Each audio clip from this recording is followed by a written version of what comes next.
देखो बेटा, आज पढ़ेंगे हम क्या, उत्तर वैदिक कालीन सांस्कृतिक जीवन।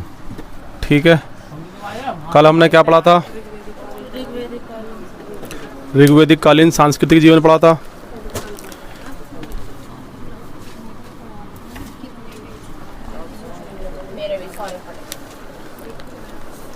देखो बेटा, अगर हम उत्तर वैदिक कालीन समय की बात करते हैं, जो उत्तर वैदिक काल की बात करते हैं, तो यहाँ पे जो राजनीतिक जीवन था, जो राजनीतिक जीवन भी था,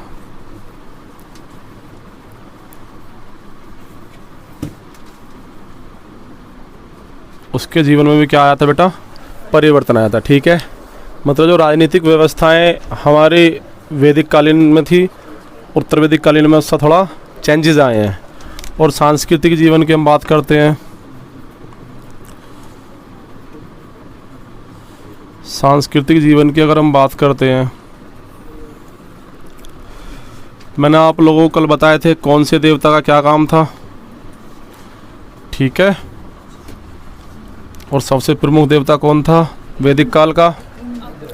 इंद्र। कौन था? इंद्र। तो सबसे पहले देखेंगे बेटा, इनके उद्देश्यों में परिवर्तन आया। उद्देश्यों में परिवर्तन,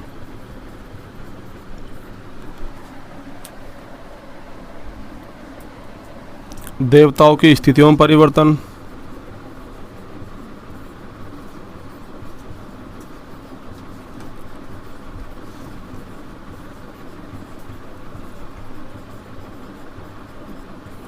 देवताओं की स्थितियों में परिवर्तन आया। उपासना करने की जो रीति थी,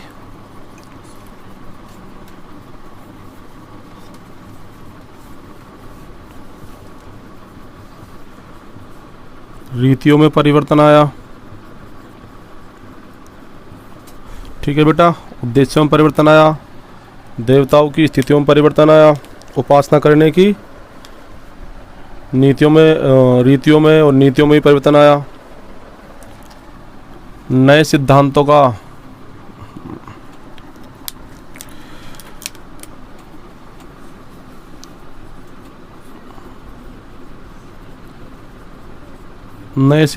का उद्भव।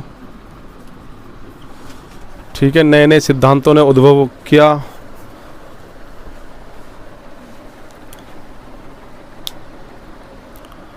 आर्य अनार्य, आर्य और अनार्य, आर्य और अनार्य संस्कृतियों का सम्मिश्रण, संस्कृतियों का सम्मिश्रण, सम्मिश्रण।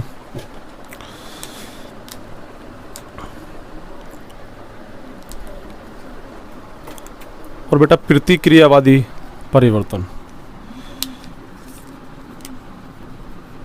प्रतिक्रियावादी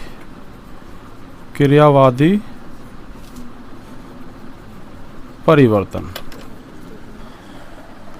ठीक है बेटा, आज जो देखेंगे हम, क्या देखेंगे? उद्देश्यों में क्या क्या परिवर्तन आए इनके में। अगर हम उद्देश्यों की बात करें, देवताओं की स्थितियों में क्या परिवर्तन आए, उपासना करने की रीतियों में क्या परिवर्तन आए, जो इनके नए सिद्धांत थे, नए सिद्धांतों जो उद्भव, नए नए सिद्धांतों का उद्भव हुआ।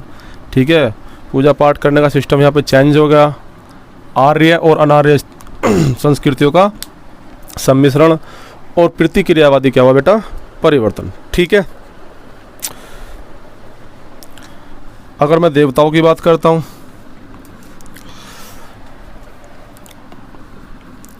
महत्वता में परिवर्तन, महत्वता में परिवर्तन, महत्वता में परिवर्तन, कार्यों में परिवर्तन,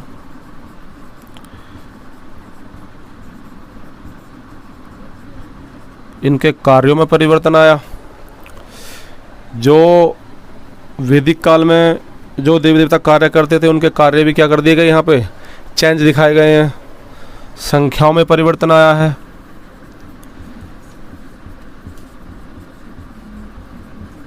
संख्या में परिवर्तन, और बेटा देवियों की स्थितियों में परिवर्तन, देवियों की स्थितियों में परिवर्तन। ठीक है, तो जो हम आज देखेंगे, हम उत्तर वैदिक कालीन सांस्कृतिक जीवन देखेंगे। सांस्कृतिक जीवन में क्या देखेंगे बेटा, ये सारे पोर्शन देखेंगे एक एक 1 बाय 1 करके, और इनकी महत्वता में क्या परिवर्तन आए, कार्यों में क्या परिवर्तन आए, संख्या में क्या परिवर्तन आए, और देवियों की स्थितियों में क्या परिवर्तन आए। ठीक है बेटा, सबसे पहले हेडिंग डालेंगे उद्देश्यों में परिवर्तन।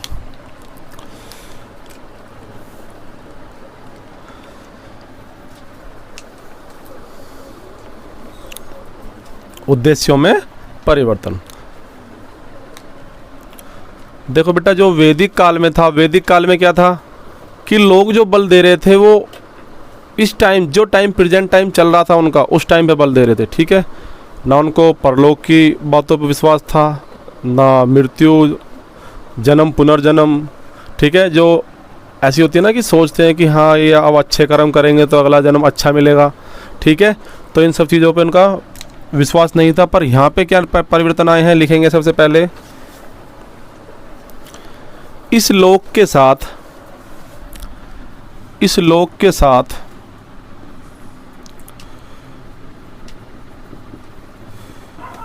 इस लोक के साथ पारलौकिक बातों पर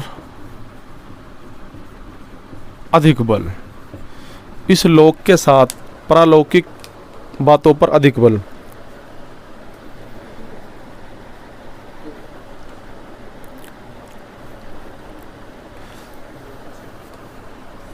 ठीक है बेटा, जैसे दूसरा लिखेंगे,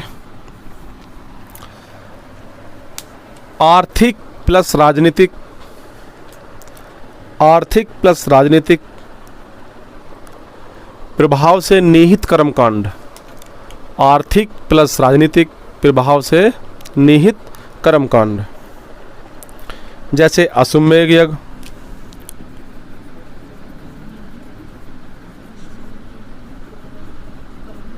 अश्वमेध यज्ञ,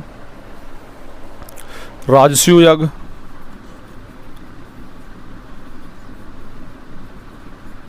राजसूय यज्ञ,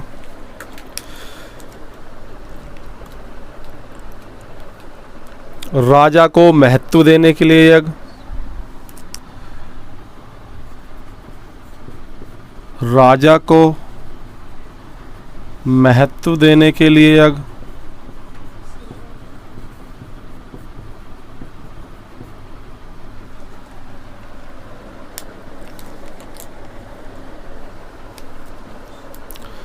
ठीक है बेटा। देखो मैंने आपको बताया था जो वैदिक काल में था, एक छोटा मोटा यज्ञ करते थे, जैसे कि आजकल हम गृह प्रवेश वगैरह में या फिर छोटे मोटे यज्ञ कर लेते शुद्धिकरण वगैरह में, तो इस तरह के यज्ञ करते थे।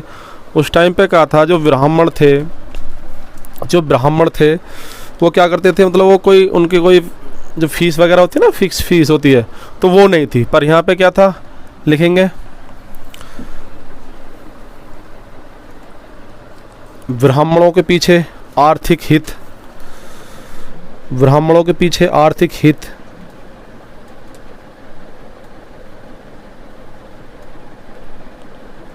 ब्राह्मणों के पीछे आर्थिक हित हो गया। ठीक है, ऐसे लिख लीजिए। तो उद्देश्यों में बेटा परिवर्तन आया, आपने देखा जो हमने कल पढ़ा था वैदिक काल में, तो वहाँ इतने यज्ञों का ज़्यादा ध्यान नहीं था, सिर्फ किसका था, अपना आमतौर पर छोटे मोटे यज्ञ करते थे। और यहाँ पे क्या राजसूय यज्ञ होने लगे हैं, अश्वमेध यज्ञ होने लगे हैं। ठीक है, नेक्स्ट देखेंगे बेटा देवताओं की स्थिति में परिवर्तन। हेडिंग डालेंगे बेटा देवताओं की स्थिति में परिवर्तन।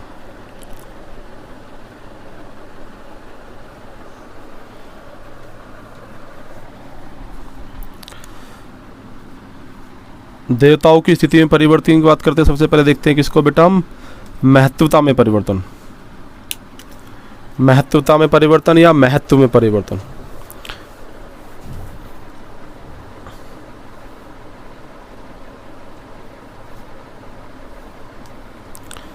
सबसे पहले एक नाम आता है बेटा प्रजापति,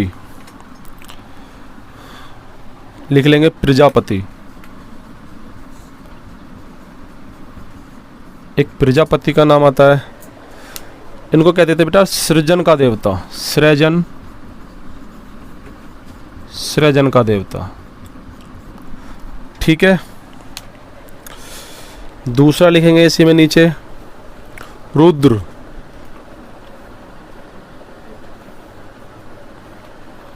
रुद्र पशुओं का देवता।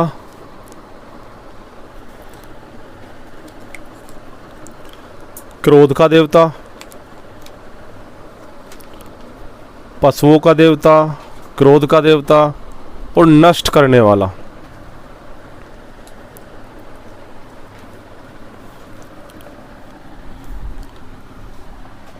नष्ट करने वाला। एक नाम आता है बेटा विष्णु का, विष्णु संरक्षक, संरक्षक या पालक, पालक, संरक्षक या पालक के रूप में देवता। ठीक है। जो संरक्षक करता होता है, जो पालक होता है, इसको कहा गया है बेटा विष्णु को कहा गया। इसी में देखेंगे बेटा दूसरा पॉइंट है कार्यों में परिवर्तन। अब देख लीजिए क्या क्या कार्यों में परिवर्तन हुआ है।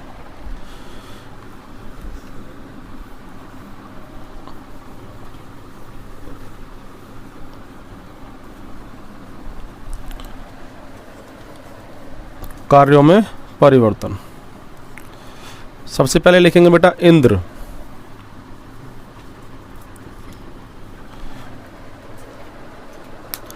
देखो सबसे प्रमुख देवता था बेटा वैदिक काल में इंद्र, और यहाँ पे देखो इसको क्या कहा गया है, लिखेंगे घर लूटने वाला देवता,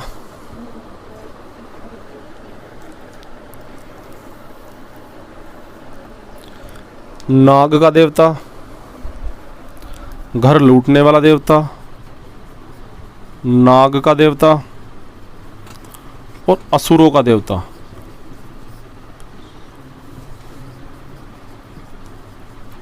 असुरों का देवता। ठीक है बेटा।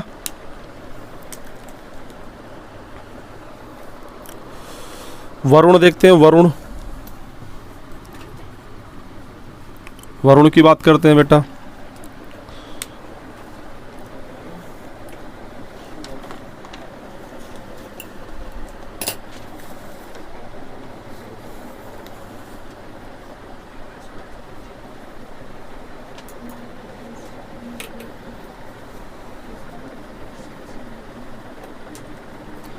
देखो बेटा पहले जो था वरुण नैतिक नियमों का संरक्षक करता था। ठीक है। और अब देखेंगे वरुण को केवल जल के देवता, केवल जल के देवता।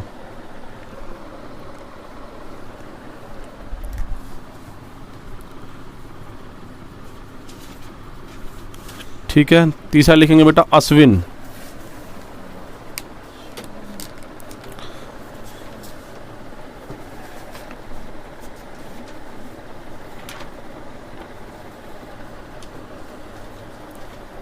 अश्विन देखते हैं कृषि के देवता। उत्तर वैदिक काल में क्या हो गया बेटा ये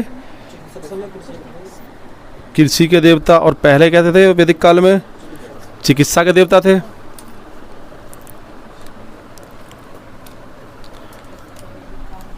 कृषि के देवता तथा इन्हें चूहा हंता भी कहा जाता है। हाँ जी, चूहे को मारने वाला। ठीक है। जो चूहे होते हैं वो फसल को नुकसान पहुंचाते हैं ना, तो इसीलिए इनको फसल का देवता मतलब कृषि के देवता और चूहा हंता कहा गया है।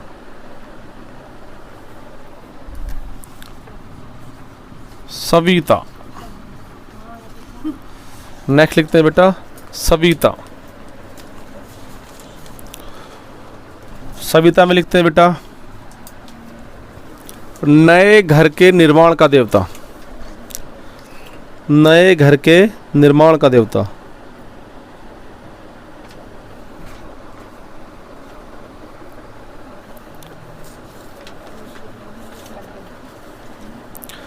नेक्स्ट लिखेंगे बेटा पूषण। पूषण,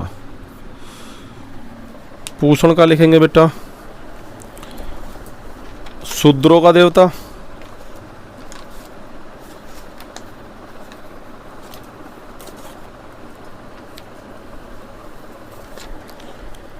बच्चे के जन्म कराने वाला देवता या बच्चों का जन्म कराने वाला देवता।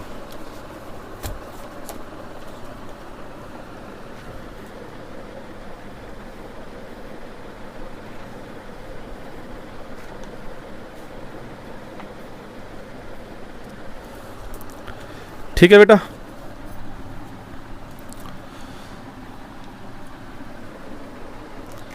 देखो पहले तो बेटा मैन यही होते थे, अब इनके सहायक देवता भी हो गए हैं। नेक्स्ट डालेंगे संख्याओं में परिवर्तन। क्या डालेंगे बेटा? संख्याओं में परिवर्तन। अगर हम संख्याओं में परिवर्तन की बात करते हैं, इनके सहायक देवता हो गए हैं, लिखेंगे इनके सहायक देवता हो गए हैं गंधर्व, गंधर्व, यम, कुबेर, गंधर्व, यम, कुबेर, यश, यश, यक्षिणी, यक्षिणी और नहीं दिख रहा क्या? गंधर्व, यम, कुबेर, यश, यक्षिणी और बेटा अप्सरा।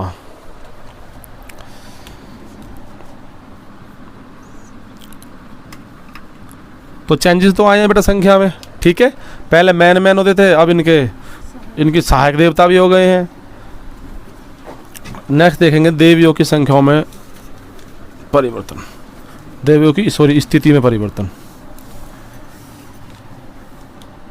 देवियों की स्थिति में परिवर्तन।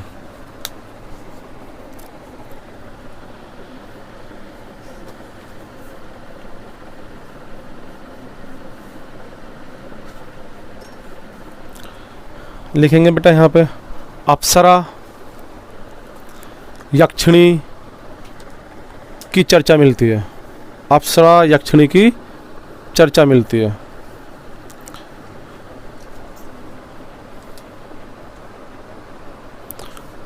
और ऋग्वैदिक काल में क्या मिलती थी बेटा? उषा और अदिति की चर्चा मिलती थी। ठीक है, तो यहाँ पे दो नई देवी आई हैं, अप्सरा और यक्षिणी।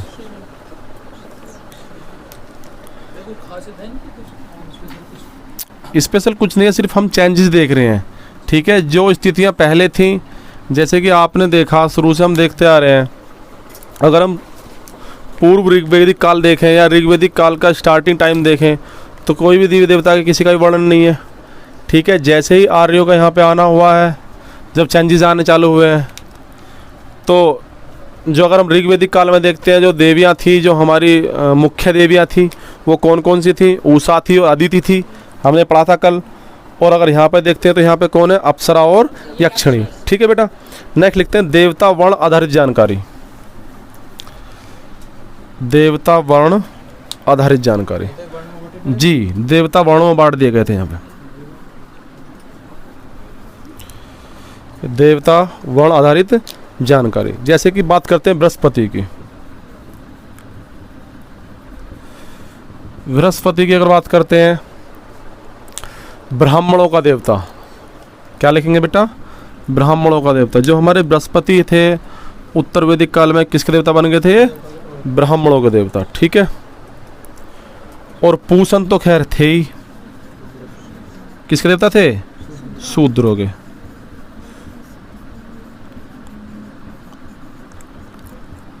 शूद्रों के देवता और पशुओं के देवता भी थे। ठीक है,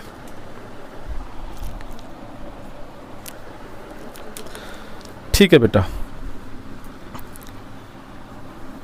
ये थोड़ा वर्ण व्यवस्था मिली यहाँ पर देवताओं में भी। अब नेक्स्ट पॉइंट देखते हैं बेटा, उपासना करने की रीतियों में परिवर्तन। उपासना, पूजा पाठ, उपासना, पूजा पाठ की रीतियों में परिवर्तन।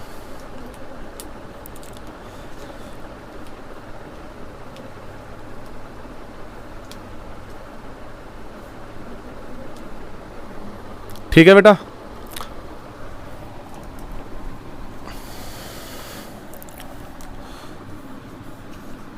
जो याज्ञिक कर्मकांड थे लिखेंगे याज्ञिक कर्मकांड।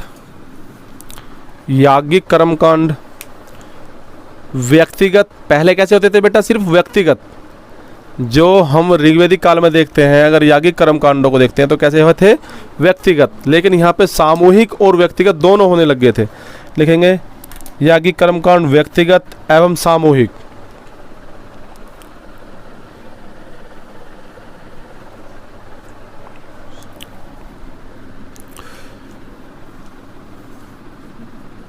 शब्दों के उच्चारण पर, शुद्ध उच्चारण पर, शब्दों के शुद्ध उच्चारण पर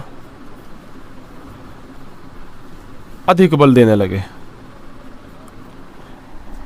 शब्दों के शुद्ध उच्चारण पर अधिक बल देने लगे।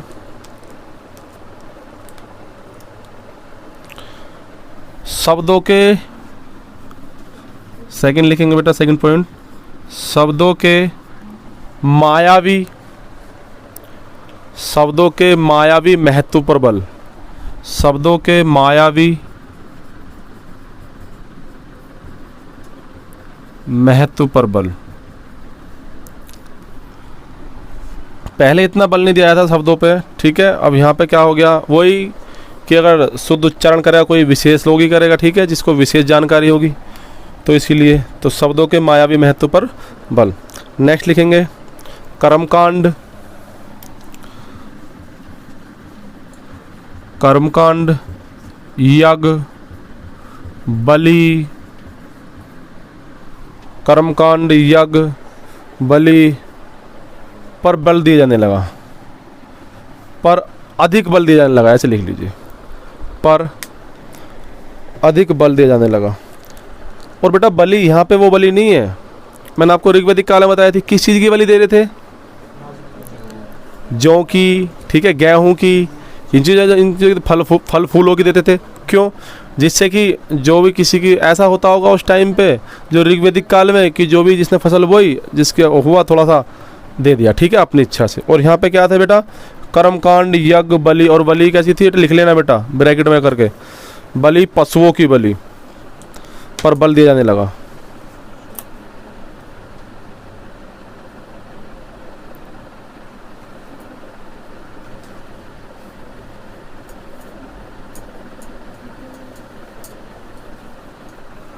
ठीक है बेटा। एक इस टाइम में उत्तर वैदिक काल में एक रोक लगा दी गई, लिखेंगे समुद्र पार व्यापार वर्जित। समुद्र पार व्यापार वर्जित। अब शगुन माना जाने लगा कि जो समुद्र पार करेगा तो क्या हो जाएगा? कुछ विनाश हो जाएगा, ठीक है, कुछ गलत हो जाएगा। नेक्स्ट लिखेंगे इसी में ही ऋण, ऋण व ब्याज पर रोक। ऋण व ब्याज पर रोक।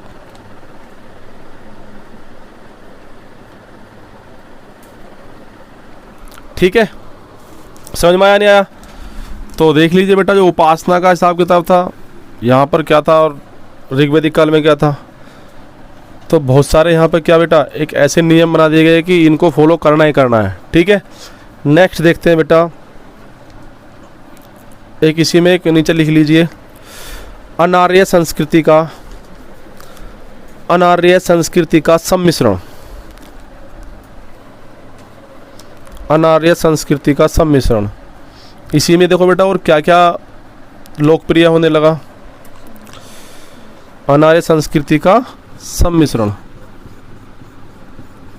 उसमें लिखेंगे बेटा पहले नंबर 1 पे जादू टोना। जादू टोना, वशीकरण। अब से पहले तो नहीं था ना ये, ऋग्वेदिक काल में बिल्कुल भी नहीं था। भूत पिशाच,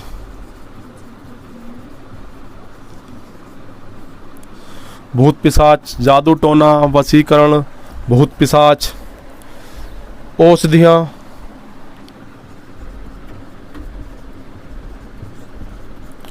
औषधियाँ और कृषि के लिए मंत्र, और कृषि के लिए मंत्र। देखो बेटा, जो ऋग्वेदिक काल था उसमें ये इतने लोकप्रिय नहीं थे, पर उत्तर वैदिक काल में कैसे थे बेटा, ये लोकप्रिय हो गए,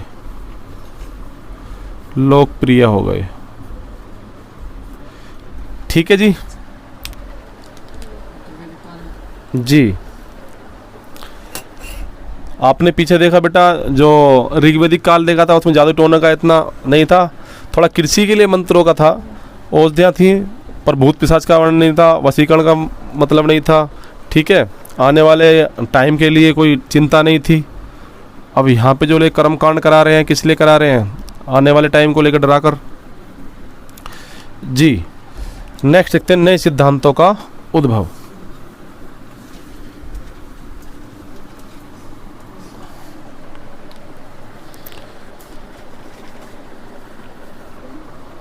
नए सिद्धांतों का उद्भव।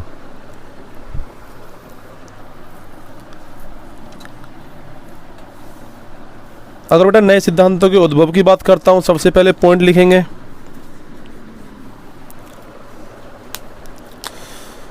ब्रह्मलोक की परिकल्पना। ब्रह्मलोक की परिकल्पना, जैसे कहते नहीं है कि अगर अच्छे कर्म करोगे तो स्वर्ग में जाओगे। ठीक है, तो इस टाइम पे चालू हो गया था, इससे पहले नहीं था। ब्रह्मलोक की परिकल्पना। नरक शब्द का प्रयोग, नरक शब्द का प्रयोग।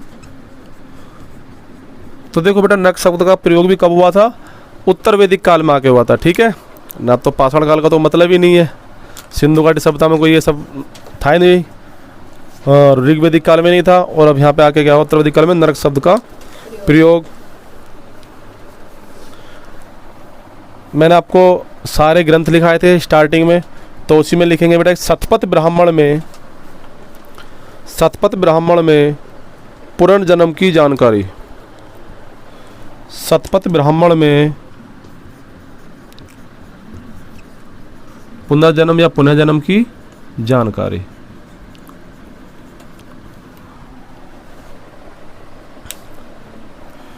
तो मतलब पुनर्जन्म की बातें होने लगी। ठीक है, नेक्स्ट लिखेंगे मोक्ष की जानकारी।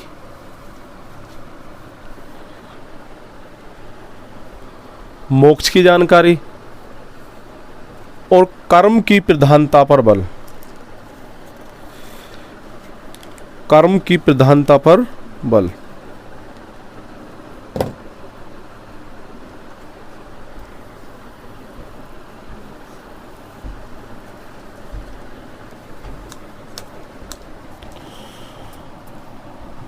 नेक्स्ट लिखेंगे इसी में ही पॉइंट एक, उपनिषदों में आत्मा, परमात्मा, ब्रह्म एवं दार्शनिक शब्दों का प्रयोग।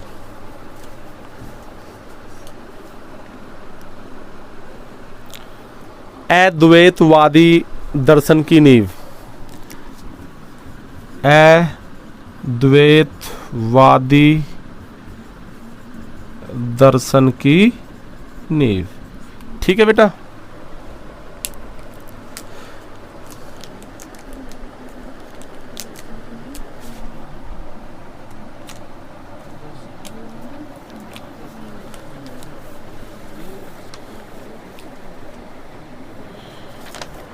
ठीक है। तो ये आर्य नार्य संस्कृत सम्मिश्रण हमने पीछे कर लिया था, बचता क्या है बेटा, प्रकृतिवादी। अभी करा था ना इससे पहले, नए सिद्धांतों के भाव से पहले। ठीक है, नेक्स्ट देखते हैं बेटा प्रकृतिवादी परिवर्तन। ओ सॉरी, प्रकृतिवादी नहीं, प्रतिक्रियावादी सम्मिश्रण। प्रतिक्रियावादी सम्मिश्रण।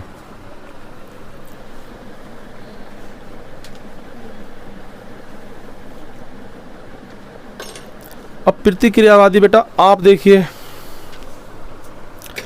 लोगों की प्रतिक्रियाएं क्या आने लगी इन कर्म कांडों को देखते हुए। भाई सीधी सी बात है, जब देखो आप कर्म कांड ज़्यादा कराएंगे, जैसे कि अभी भी आप देखते हैं कि जो हम अगर हवन वगैरह नॉर्मल कराने लगे तो कितने रुपए लग जाते हैं, 20-25, 30-35 हज़ार, ठीक है, अगर नॉर्मल कराओगे तो 25-30 हज़ार आराम से लग जाते हैं। तो जब लोग कर्म कांडों में घुस जाएंगे, ठीक है, यज्ञ करवाएंगे, ये सब करवाएंगे, दान दक्षिणा देंगे, तो बेटा क्या होगा, आर्थिक स्थिति खराब होगी, ठीक है। और आर्थिक स्थिति गिरने के लिए क्या हुआ, लिखो ये क्षत्रियों पर, हाँ बेटा, प्रतिक्रिया देना। जैसे कि मैं कोई भी आपको बात मतलब बताता हूँ तो आप उसकी मुझे प्रतिक्रिया देंगे उसके लिए, ठीक है। तो जब ये जो सिस्टम चल रहा था पूरे का पूरा, तो इस पर क्या प्रतिक्रिया करी लोगों ने, उसके लिए देखो, क्षत्रियों पर यज्ञ के खर्च बढ़ गए, यज्ञ के खर्च बढ़ गए,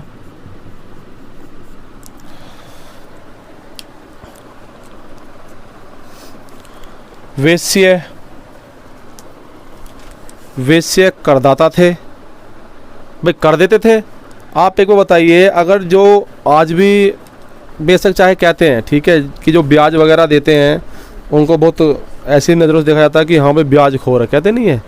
पर अगर आप देखो कि आज मुझे ज़रूरत है 10,000 रुपये की, ठीक है, मुझे नॉर्मल तो किसी से पैसे मिलेंगे नहीं, मैं किसी ब्याज वाले के पास जाऊंगा और मुझे वो 10,000 रुपये दे दे, तो उसने तो मेरा भलाई करा ना। अब यहाँ पे कर का तो बंद कर दिया था, कर देना और ऋण लेना, ठीक है, जो ऋण था और जो ब्याज वगैरह था सब बंद कर दिया। अब जो वेश्य थे वो तो कर देते थे, ठीक है भाई। जैसे कि अगर आज भी आप अगर कोई फसल बोते हैं और आप किसी जैसे मंडी में लेके जाते हैं, तो आप मंडी में जाके पहले ही उससे जो बेचने वाला होता है उससे पहले ही पैसे लेके आ सकते हैं, ठीक है, अपनी फसल लगा सकते हैं। जब वो तुम फसल लेके जाओगे वो काट लेगा अपने पैसे, ये सिस्टम था। तो लिखेंगे बेटा, वेश्य करदाता थे,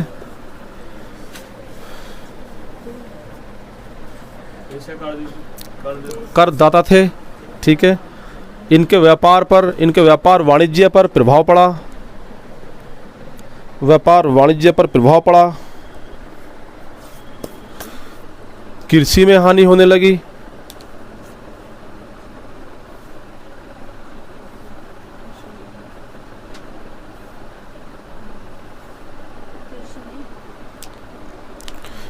कृषि में हानि होने लगी,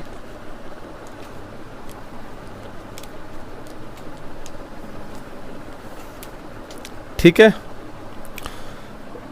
और नीचे लिखेंगे बेटा, बलि के कारण भी कृषि प्रभावित होने लगी। भाई सीधी सी बात है, अगर पशुओं की ज़्यादा बलि दी जाएगी तो कृषि करने के लिए कहाँ बचेंगे यार, जब तो बहुत सारे के सारे स्रोत क्या थे, जानवर ही थे, ठीक है। बलि के कारण कृषि प्रभावित होने लगी, परिवहन में दिक्कत आने लगी, और बेटा कृषि करने में भी बहुत कठिनाइयों का सामना करा जाने लगा, ठीक है बेटा।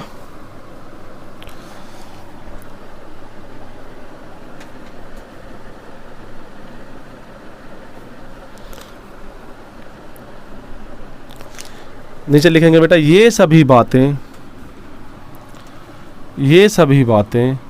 जो मैंने आपको बताया, क्षत्रिय वाला, वैश्य वाला और ये कृषि के बारे में बताया, ये सभी बातें उपनिषदों में वर्णित हैं। ये सभी बातें उपनिषदों में वर्णित हैं, ठीक है बेटा।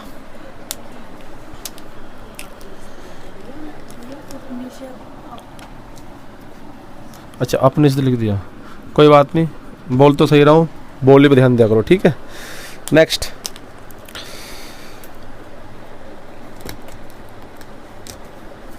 देखो बेटा, अब जो फैक्ट्स बताऊंगा आपको वो बताऊंगा एकदम जो परीक्षाओं में आने के लिए एकदम महत्वपूर्ण होते हैं, ठीक है। इन सब का निचोड़,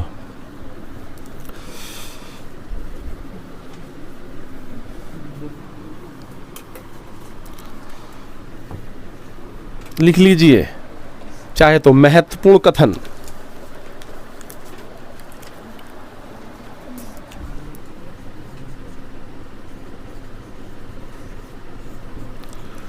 ऋग्वेद में बेटा कुछ सूक्त मिलते हैं, सूक्त, मैंने आपको बताया था सारे सूक्तों के बारे में।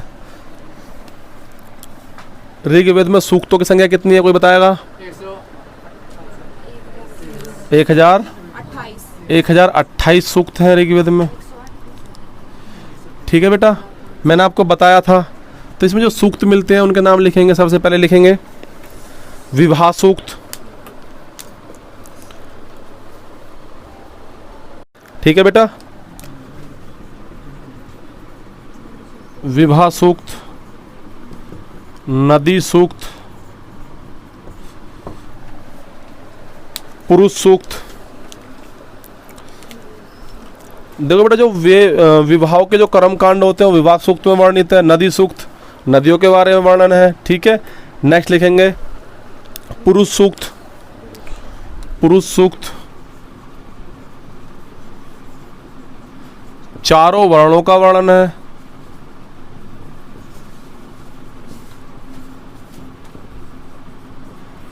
जो मैंने आपको बताया था, ब्राह्मण, क्षत्रिय, वैश्य, शूद्र, वो किस में है बेटा वर्णन? पुरुष सूक्त में। पुरुष सूक्त किसका भाग है बेटा? ऋग्वेद काल का। अगर आपसे पूछा जाए कि चारों वर्णों का वर्णन कहाँ मिलता है, तो ऋग्वेद के पुरुष सूक्त में मिलता है। ठीक है बेटा, नेक्स्ट लिखेंगे संवाद सूक्त। संवाद सूक्त, संवाद सूक्त में क्या जानकारी मिलती है? नाटक वाटकों के बारे में। ठीक है, नाटक की उत्पत्ति लिख लेंगे। जो नाटक वगैरह करते नहीं है, स्कूलों में भी करते हैं स्टेज पे जाके, इनकी उत्पत्ति यहीं से हुई थी, संवाद सूक्त से। और बेटा मंडूक्य, मंडूक्य सूक्त। मंडूक्य सूक्त में क्या है बेटा? लिख लेंगे छोटा ब्रैकेट में, वैदिक कालीन शिक्षा की जानकारी। अगर आपसे पूछा जाए कि वैदिक कालीन शिक्षा की जानकारी आपको कहाँ मिलती है, तो आप बताएंगे ऋग्वेद काल के मांडूक्य सूक्त में।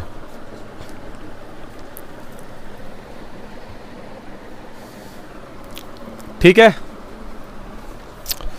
नेक्स्ट देखते हैं बेटा अथर्ववेद के बारे में थोड़ा देखते हैं। हाँ, अथर्ववेद, अथर्ववेद के बारे में देखेंगे। देखो बेटा, जो अथर्ववेद में मिलता है अंग, देखो अब इसके बाद क्या चलेगा बेटा? महाजनपदों का उदय होगा। ठीक है, देखो सबसे पहले जन, जन से जनपद, जो जनपद चले थे, अब क्या चलेंगे? महाजनपद, जो 16 महाजनपदों का उदय हुआ था। ठीक है, उत्तर वैदिक काल के बाद। तो अथर्ववेद में क्या होगा बेटा? लिखेंगे अथर्ववेद में अंग और मगध राज्य का वर्णन है। थोड़ा मोटा मतलब वर्णन कर रखा है उसके बारे में। अथर्ववेद में अंग और मगध राज्य का वर्णन है।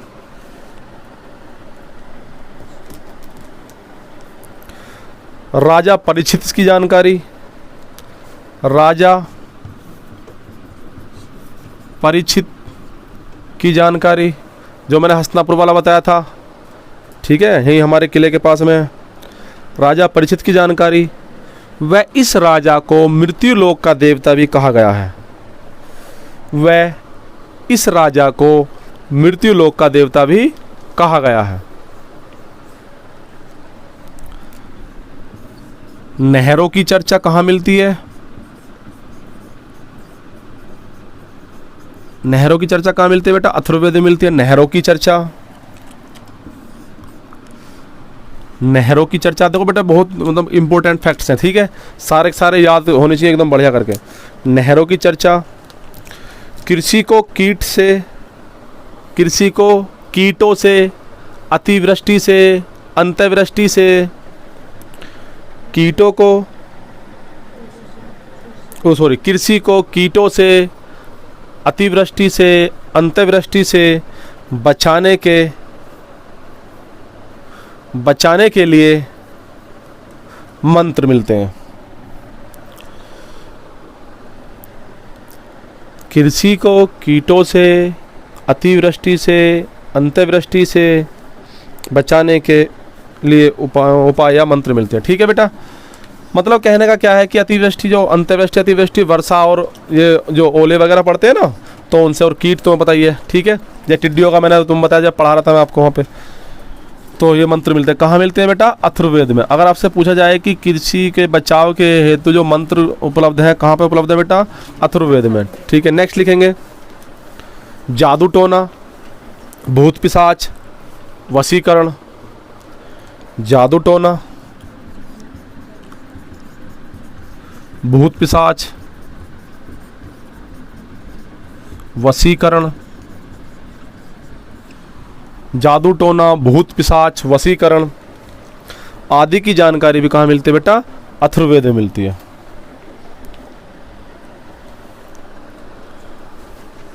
ठीक है बेटा। एक इंपॉर्टेंट सूक्त है बेटा पृथ्वी सूक्त, लिखेंगे।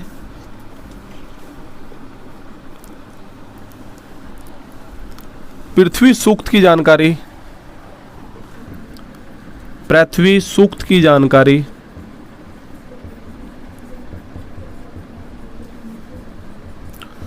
अथर्ववेद में मिलती है। पृथ्वी सूक्त की जानकारी अथर्ववेद में मिलती है।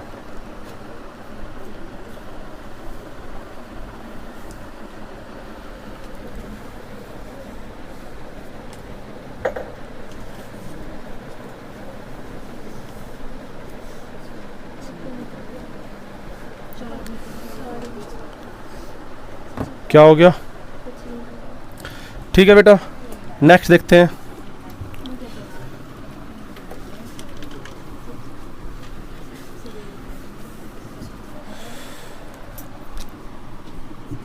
ऐत्रेय ब्राह्मण,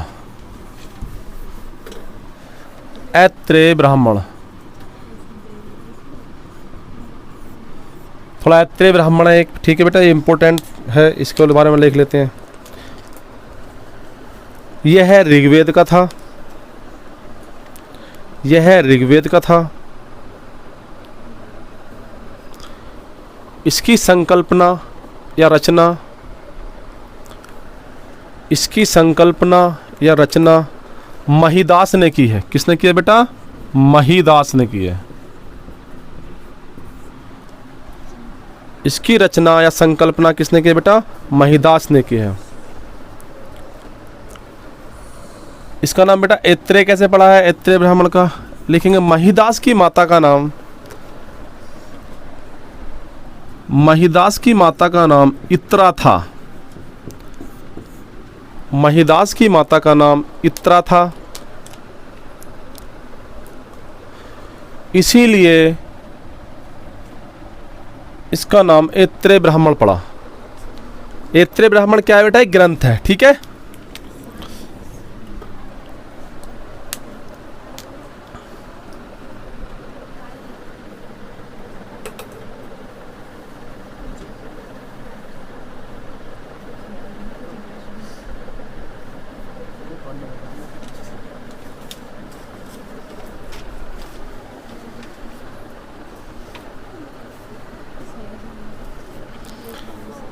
लिखेंगे बेटा।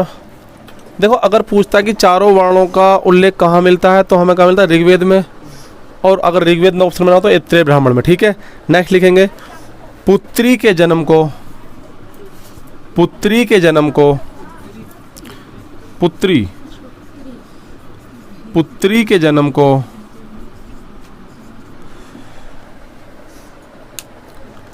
दुख का कारण बताया गया है। नहीं, अब नहीं है बेटा वो। ठीक है, वो ऋग्वेदिक उत्तर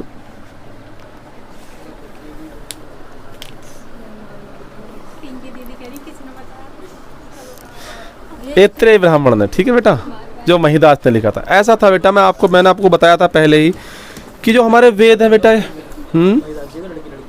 नहीं, लड़की लड़की की बात नहीं है। ऐसा होगा, पता नहीं क्या, देखो हम कह नहीं सकते, क्योंकि बेटा ये जो जितने भी मैंने आपको पहले बताया कि जो हमारे चारों के चारों वेद हैं, ये कब लिखे गए हैं? जब महाजनपदों का थोड़ा मतलब अब जो टाइम पढ़ रहे हैं ना, इस टाइम के बाद लिखे गए हैं।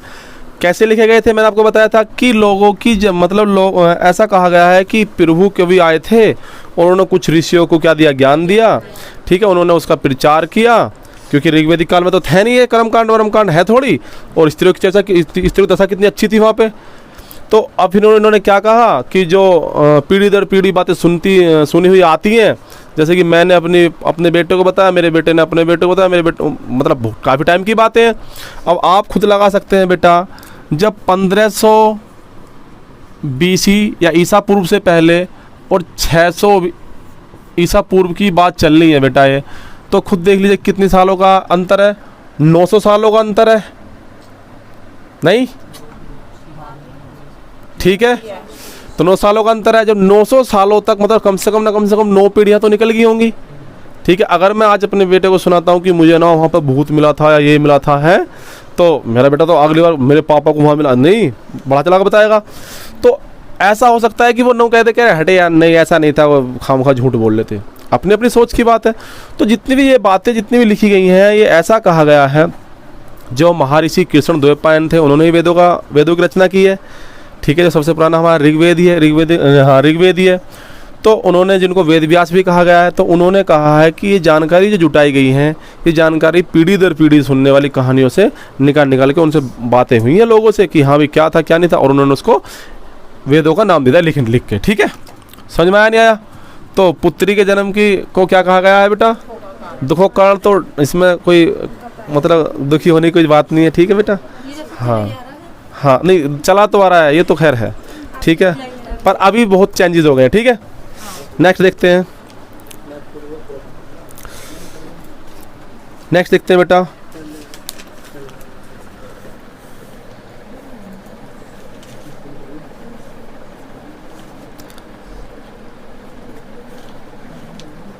और इसमें बेटा एक 4 शब्दों का प्रयोग और करा गया है। जो पूरब के हिस्से को जीते, मतलब जो राजा पूरब के हिस्से को जीत लेता था उसको सम्राट कहा गया है। मतलब ऐसा कह सकते हैं कि जो पूरब में राजा थे उनको क्या कहा जाता था? सम्राट कहा जाता था। और उत्तर में बेटा विराट कहा जाता था, और यहाँ स्वराट कहा जाता था। स्वराट कहा जाता है। हाँ जी बिल्कुल। तो जानकारी कहाँ मिलती है? इतने बड़ा मिलती है ना इसकी, तो इसको भोज कहा जाता है। ठीक है, समझ में आया नहीं आया? तो पूर्व में सम्राट, उत्तर में विराट, और पश्चिम में स्वराट या स्वराष्ट्र भी कह सकते हैं, कहीं कहीं स्वराष्ट्र लिखा मिल जाएगा, और भोज। ठीक है, तो ये जो होता था, और जो इन सबको जीत ले, जो सबको जीत ले,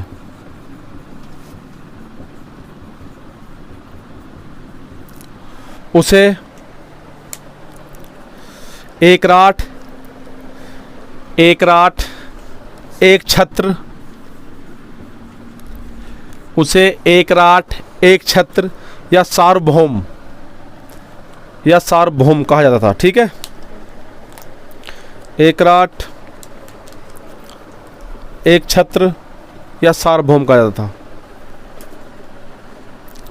कल देखेंगे बेटा हम सतपथ ब्राह्मण। ठीक है, तो आज के लिए इतना छोड़ते हैं।